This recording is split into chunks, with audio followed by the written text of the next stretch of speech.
Hello beautiful people, welcome back to my channel. So it is Monday morning. My hair is a mess because I didn't brush it yet. I actually woke up early today, and this is the kicker. I woke up feeling refreshed. I stopped doing homework last night around 9, and then I was in bed by 10:45 because I did some yoga, and then I relaxed, and then I fell asleep around probably between like 11:30 and 12, and then I woke up at 7:30 feeling refreshed. So I guess that's the key. I guess I have to like wind down around 10:30, right? Because I started to wind down around 10:45. So like if you do 10:30, then you'll be in bed by 10:45 ish. Yeah. So that's the story. I can't believe it. I can't believe I feel refreshed. I never feel refreshed in the morning. This is crazy. So that's why I wanted to talk about it, because like it never happens. So today I'm working until 4:30, and then I'm gonna go to CVS and get a night guard. Not that I need one. It's just that like my retainer here is cracked. This is what, or I'm sorry. It's an aligner, because aligners are made of a less thick material, since like they're not really built to last more than 2 weeks. And I need a retainer or another set of aligners. I'm not really sure. I'll talk about it more later. But I need like another set at least for the top, and it's not gonna come in anytime soon, and like it's already cracked here. It always cracks by my canine teeth, and like there's no point in wearing it if it's cracked, you know what I'm saying? So so that's why I'm gonna go to CVS and get a night guard and make the mold myself, and then just wear it in the meantime. And I'm not really I'm very excited actually. I'm not nervous because like I've done this how many times. So I know what I'm doing. It's just like a night guard's gonna be thicker material, so I might only be able to wear it at night. I might not be able to talk with it necessarily, but you know, we're all wearing masks, so maybe I can get away with it and wear it during the day, but we'll see. I think I only need to wear this at night anyway, but I just like to wear it during the day because my teeth shift, and they shift fast. Okay, I will see you guys after work. Okay, so my goodness gracious. I wanted to film when I got home from work, but like I was kind of distracted, so I didn't want to add to the distraction, if you know what I mean. I wanted to stick to the list, so, and that's what I did. I'm pulling out my list right now to tell you guys what I did. This is, oh man, this is not going to get posted until tomorrow probably, because it's like almost 11, and I like to get these things up by 11 the same day, plus like there's not much to report. I worked today, and then I went to CVS to get a night guard. Oh, not really, like I need another retainer, but I'm not gonna be able to get it for another 6 weeks, and my teeth will move back. So I figured I'd get a thin night guard, and I know how to do it, so I'll just do it, you know, and that will be my temporary for now. But like, man, they were expensive. I mean, like a real night guard costs, we charge we charge $840 for a night guard. That's like the price, but usually they range between like $800 and $1,000. I've seen some dental offices charge like $600.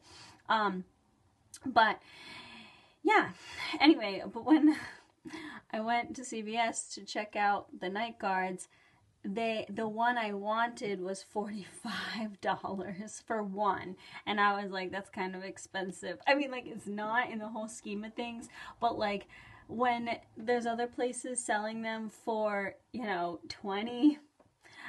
So anyway, so I just got one from Amazon. It's like a set of 6 for $20, and I don't know, the reviews, I keep coming across like mixed reviews. Like it will get like a 4 out of 5 stars ish, like 4.5, you know.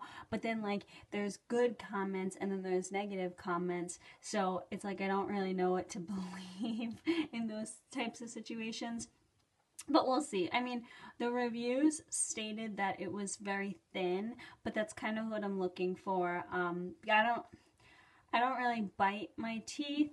It's not like for grinding, it's more for dental retention. That's like the goal. So if it's like thinner plastic, that's fine. And plus like it's just for 4 weeks, 4 to 6 weeks, you know? And then it comes with like 6. That was another thing too. Oh, it comes with 6 because it's thin.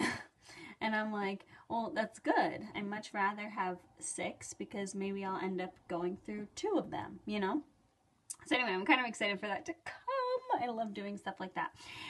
Anyway, so I'll talk to you guys. Oh, actually, before we go, let's just say that I was in a very good mood today. So even though I went to CVS and they didn't have the night guard that I wanted, I was still in a good mood.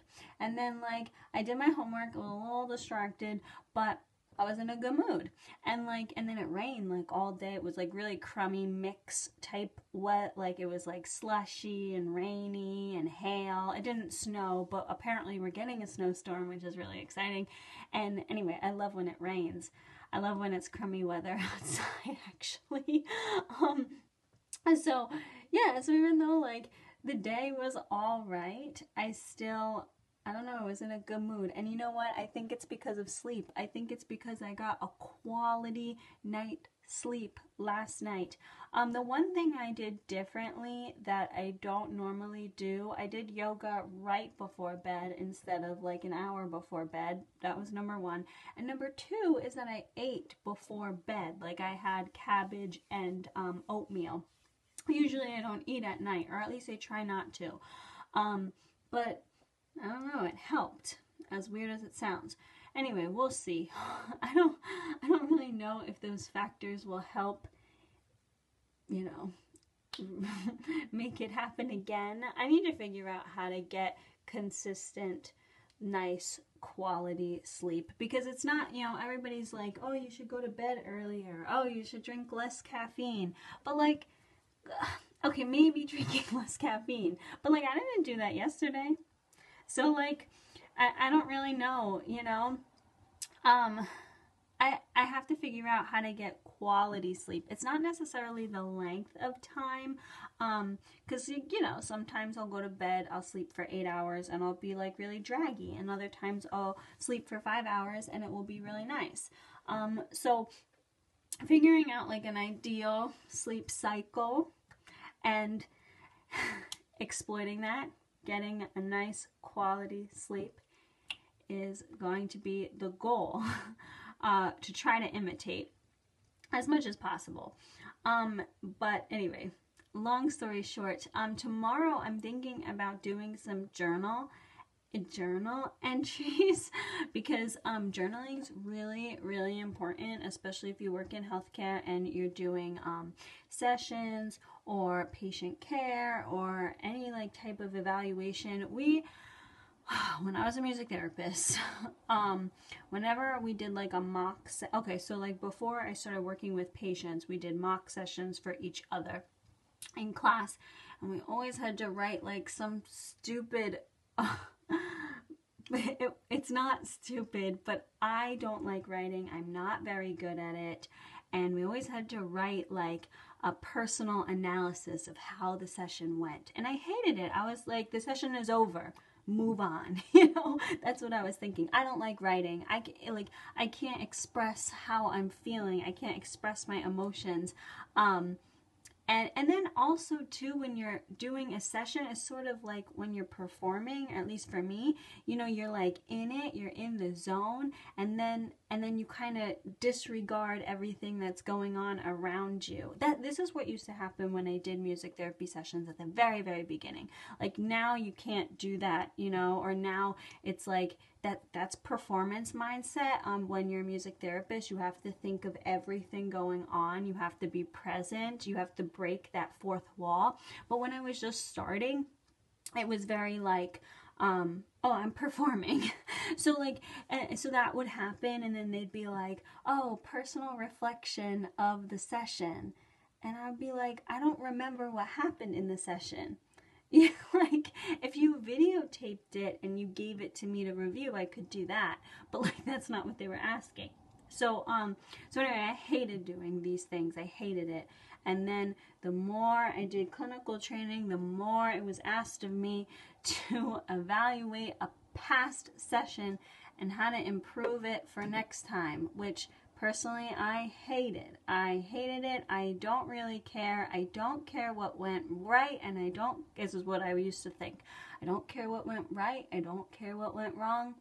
I'm moving on. Like, it's over and move on. And it's funny because when I was a music therapist at certain facilities who did not practice ethically, that was the mindset. Like, okay, the session is over, so move on to the next thing. But then when I worked at very like intense, specialized settings, and there was like a full-fledged music therapy board certified department, they would talk about, you know, evaluations and going through clinical notes and all that kind of stuff. So after years of experience, keep in mind that like I practiced music therapy for about 6 years, okay, before I did this part-time master's. So over the course of 6 years, I realized that journaling is very important. I don't like it still because I don't like writing, but I could journal through video, and that might serve better for me. So we're gonna give it a try tomorrow night. Okay, I'll see you guys later. Bye. Hello people, welcome back to my channel. Good morning. It is 8:30. I slept fairly well today. Last night I should say. I think it's the sleep, like, how do I say this? I think it's the eating, not necessarily before bed, but not going to bed hungry. Is because like if I eat like 9:30 and then I go to bed at 12, I'm noticing that I'm sleeping better. How weird is that? Okay, so I have a pretty long day today, and then when I get back at night, we'll do one of those like journal questions, because journaling is really important, and I don't really like doing it. So maybe if I do it on camera, it will be a lot better. Okay, I'm gonna get ready, brush my hair, and all that jazz. We're supposed to get like a major snowstorm this week, and I'm really excited because it's gonna happen like Wednesday, Thursday night. Today is Tuesday, but it's gonna happen like Wednesday, Thursday night, and I'm so excited because like maybe I won't have to go to work. Well, you know, we all work is open because I work in the medical field, you know, but like maybe I can call out. That's what I'm talking about. Because like my car, I have a Hyundai Elantra. It's actually my father's car, and it's very, very low to the ground. It does terribly in snow, and I'm from Pennsylvania. I've never driven in the snow. That's my excuse. I mean, like, it snows in Pennsylvania, but the people here don't really know that. All I know is that this car, it's very low to the ground. It's very difficult to drive when it's wet outside, like flooded. It's very difficult to drive when it snows outside, and I can figure it out. I've figured it out before, but I'm at the age now where I'm like, I don't have to figure out anything. Like, I'm setting boundaries. I don't drive in the snow. If you want me to come to work then pay me more so I can get a car that's higher from the ground. I mean, like, if I ever become like a physician, you know, I'll have enough money to buy like a oh, what are those cars called that are really good in the snow? That brand, Subaru. Like, I'll have enough money to buy a Subaru, right? Or I'll have enough money to buy the Hyundai Kona, which is like higher up from the ground. I'm not at that point yet.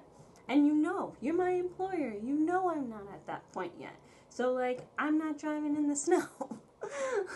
When I make $100,000, and I don't buy a nicer car, and then I use this excuse, like, that's unacceptable. But you know how much I make, you know what kind of car I can afford, and you know it's not going to do well in the snow. And I'm from Pennsylvania. I don't know how to drive in the snow. If I call out because of the snow, I don't get paid. Also, keep that in mind. But, like, I don't really care. Like, $20, wow, I'm gonna drive to work in the snow for $20. I should probably stop talking and get ready. Okay, talk to you guys later. Okay. Bye. Oh my gosh, I'm so glad it's the end of the day. I still have my makeup on. I mean, it looks bad because, like, you know, it's not camera makeup. You know, like, you have to do, there's different types of makeup. There's camera makeup that I am not good at. That's why I usually don't do my makeup for YouTube videos. But I haven't taken off my makeup because I'm a little scared that I'm going to get tired. And I have about 2 to 4 paragraphs to do for a paper. And, I mean, it might only be 2. It might end up being 4. It really depends on the research I can find. I'm making tea right now, so hopefully having a warm drink in my hand usually helps me. Not having a warm drink, I'm like, I can't focus. I'm like, I need a warm beverage. I don't know, it's so funny. So we're going to do a journal entry. I'm just trying to find a couple. I had some saved, and now I have no idea where they went.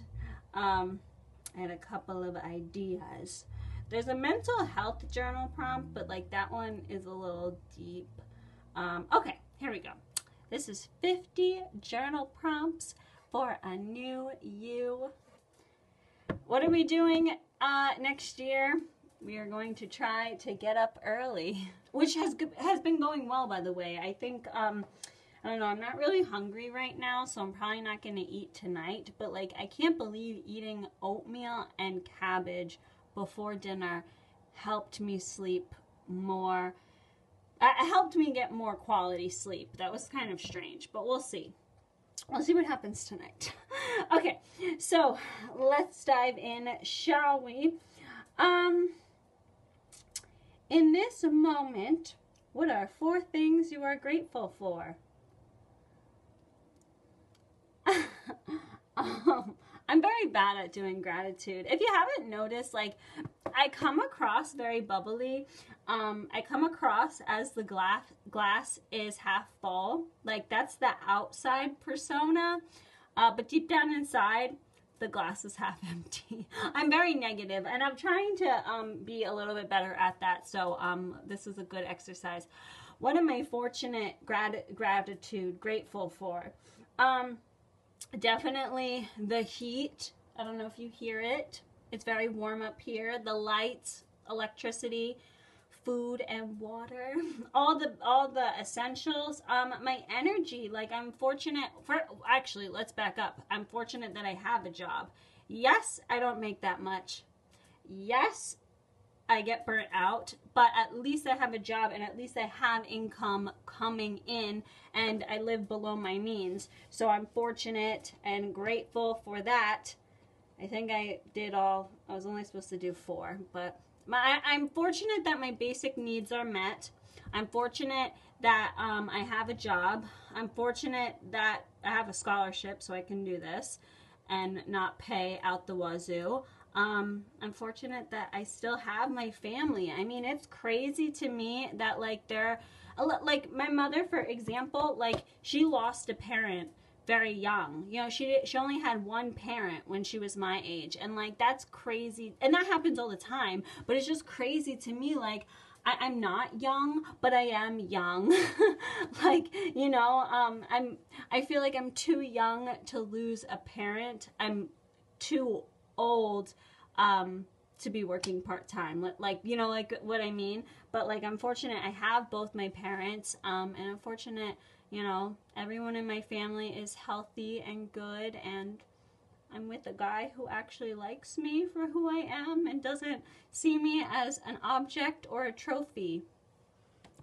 I mean, I'll be a trophy wife if you're willing to provide, but no man has ever been able to provide.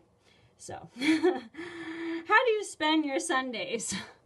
Well, the past couple of weeks, I've worked on Saturday, so Sunday was like my only day off, and I wasn't very productive. I slept in. I made a list of things to do. I did about 2 hours of homework, but like I really couldn't focus on a lot of homework, and my body wasn't really that great for exercise wise. So lately my Sundays have been lazy, but that's because like they've been my only day off. What do you need more of in your life? Money. Because it's the holiday season. I always need more money. I don't think you can ever have enough money. And I talk about money a lot because money makes the world go round. And it better continue to make the world go round. Like, I'm killing myself in these finance classes so that I have pull when I get a job. Okay, what are your best qualities? I don't know. I don't know. What are my best qualities? Well, my brother told me that I'm a straight shooter, in the sense that like I don't suck up. I tell it how it is. I don't really care what people think about me. I think I'm a very good person, a very good friend. If I know you and if I trust you. But if I don't know you, I don't think I'm very nice. What is your dream job? This one, I guess, I don't really want to answer that question because like I don't really have like a black and white answer to the dream job. Like I can tell you what I look for in jobs and what I like in jobs, but I don't really have like a title that I want yet. Also, too, a lot of different facilities have different titles for the role that I want. I'll give you an example. Like there's financial analyst, there's financial researcher, there's financial coordinator, there's financial advisor. Like but at certain facilities, all of those titles mean the same thing. So I can't really tell you a set job title. Let's see. We'll do one more, so I'm going to pick a really good one. If you couldn't fail, what would you do? If I couldn't fail, I'd actually learn Armenian. Because I am not good at foreign language. I am not good at foreign language. I am not good at history.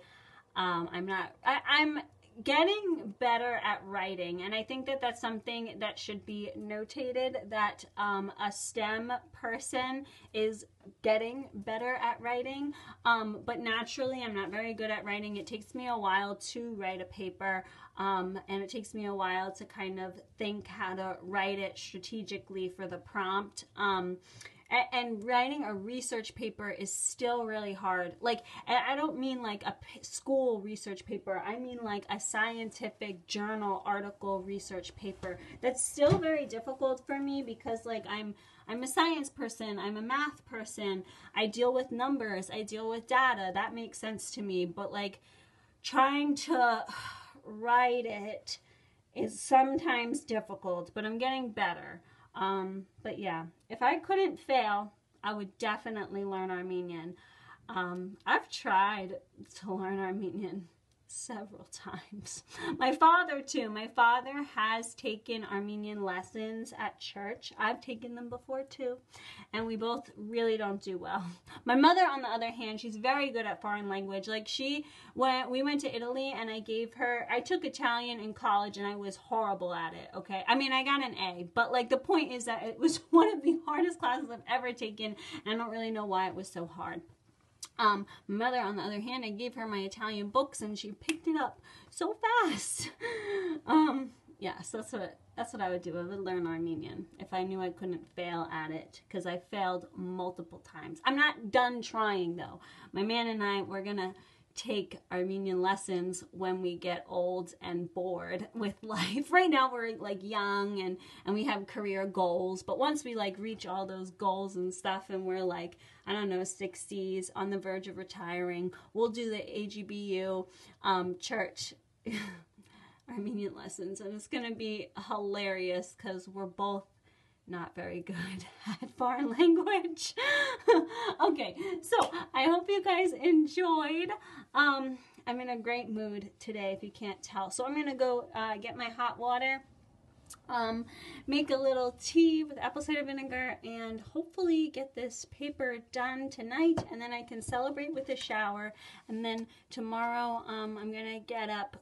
I really want to get up early tomorrow and do some errands, just because it's supposed to snow tomorrow night. So, you know, a normal person would get up at 6 and do the errands and exercise and then be home by 3. That's kind of the goal, but we will see, because I'm not a morning person. Okay, I'll see you guys later. Bye!